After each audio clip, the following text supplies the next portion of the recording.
It's my life. Lazy. It's my life. I wanna shopping. It's my life. Money. Yeah.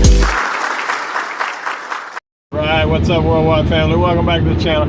Jimmy Flipping Deals. I hope sales are off the chain. I just cha-ching, right? Y'all let me know how things are going. Are they looking up? Are they looking down? I know over the last few days, actually, mine have seen an uptick, which I am super thrilled about. It was getting a little scary. My last video I told y'all, my eBay month over month was down 50%. The tempo of it seems to be changing. I didn't quite look. I think month over month it's more like 43% now or something, fast forward a couple days, right? So definitely needs to keep on moving. I have been desperately wanting Q4 to begin already. I believe it doesn't quite feel like we're hitting on all cylinders yet. Today is kind of a weird day. Returns, man, I got returns overall. A few videos back, a week or two ago, I told you how my returns were just crazy across some marketplaces, while across eBay I'm like at 0.2%, or that's not factual, about 1.5% to 2%. And in some of them I'm at almost 10%, and that's the price of doing business on those marketplaces. I'm not biting the hand that feeds me. As long as you understand where you're at, it works out. However, the returns have gotten upside down a little bit more than is acceptable, and I'm happy to report those are working themselves out. Overall, they are going down, so super happy about that. I did have to pull some merchandise off that has a higher return rate than the rest of the stuff to kind of let it equalize, and I'm happy to see that it's doing that. And in another couple weeks I can start to look at putting that stuff in piecemeal, I believe, back onto the marketplaces. So that will be nice, because at the moment, although some of it has been able to successfully filter down into eBay, at the moment I had pulled roughly 15 grand worth of inventory off of the marketplaces. It'll be nice to go from storing it to selling it once again. I have taken a look at some of the processes that are around my returns, my damages, my lost packages, things of that nature, and I've started attacking the places where I can see that I'm leaving money on the table, and one of them is damages. And out of hundreds and hundreds of packages per month, you know, thousands a year, I have only put in, this is my second damage claim that I'm about to tell you about, rather than just paying it. The first one was some light bulbs, right? It was a year and a half, 2 years ago, and they just crushed the patooey out of these light bulbs, right? And they paid off the claim. It was super easy. You know, I submitted a picture or two. I submitted the sales paperwork off of the marketplace. I was literally done with the paperwork in about 5 minutes. And a week and a half later or something, it got approved. It was easy. And I'm glad that I don't have to do it that often. This time around, I had one that full retail on the experience. The package was somewhere around, I think it was 50, right at 50 bucks. I asked for the 42 and change. That don't do it. 42 and change that was mine after the marketplace, you know, post commission, that kind of deal.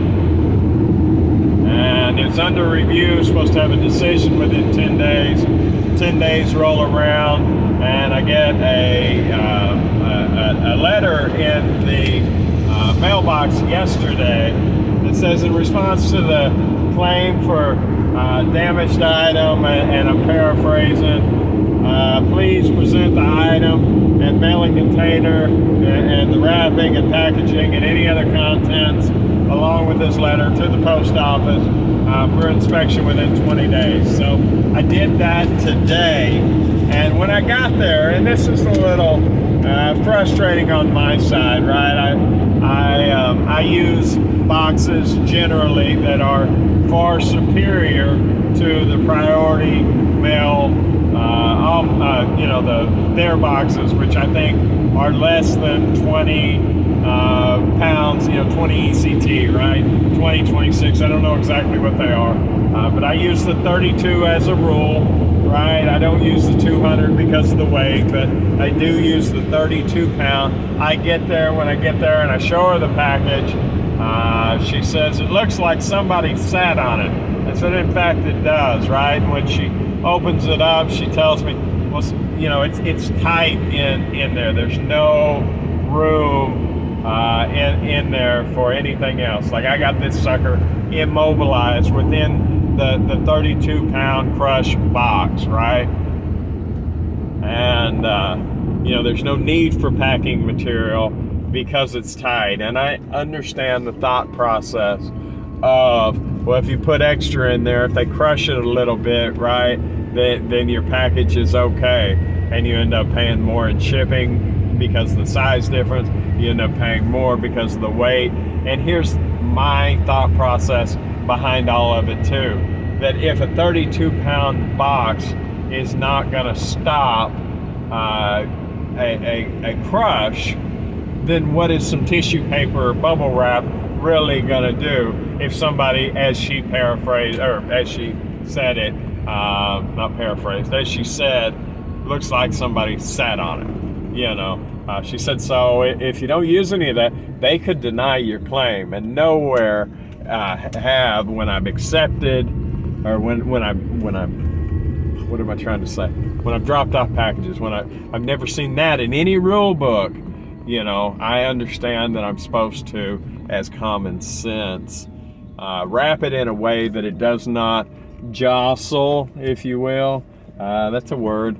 Jostle around in the box and cause damages that way. But if I can immobilize the thing, it's their responsibility not to crush my box, right?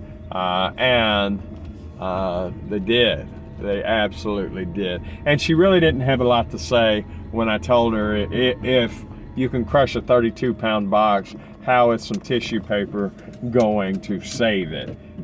She didn't have an answer for that. Long story short, she did go ahead and take it not because the post office is taking my package, which she actually did put on here that, I returned it to the post office. She told me it's possible they may keep it, but the real reason that she took my package is, and she was the lead person in that post office, she didn't know how to process the claim. So she said she had been, since it was closing time, that, and she even asked Siri, but Siri couldn't help her. So she has to wait on an answer from somebody tomorrow. So I'm about to go into Walmart. I'll catch you in a second. Hey guys, welcome back. I will say, unfortunately, that store looked incredibly clean as far as the normal clearance stuff that I get. It looks like they've got a hold on those markdown dollars.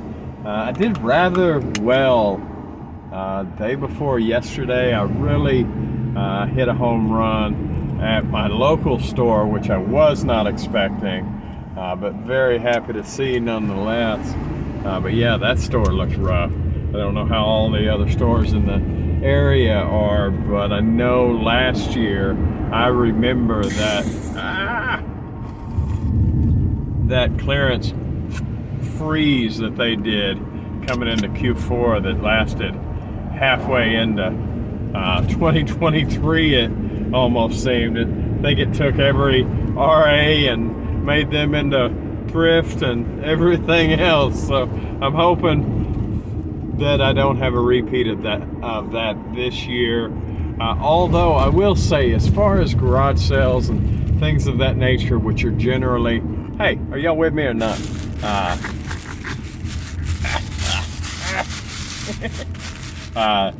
Garage sales are not something I normally do. However, the secondhand market is often more profitable than what I do. That mount's just going all kinds of haywire. I have a lot of money invested in what I do, and the margins are very small, but the volume and velocity of what I'm able to do is nice, and I do think over time pairing that less aggressively with a second-hand inventory also is definitely a winning combination, you know. But I always hate to walk through a store and not see anything, you know, which is where I was at. Like, I didn't get one thing. There's several things that are close, but nevertheless, no cigar. Short of that, let me see. The post office sales are on the uptick. Seems to be, at least for the last few days of this week. Started out like Friday of last week, I think, and it's just been solid. Nothing to write home about, but paid bills solid. And even gain, no, turn on red, too late.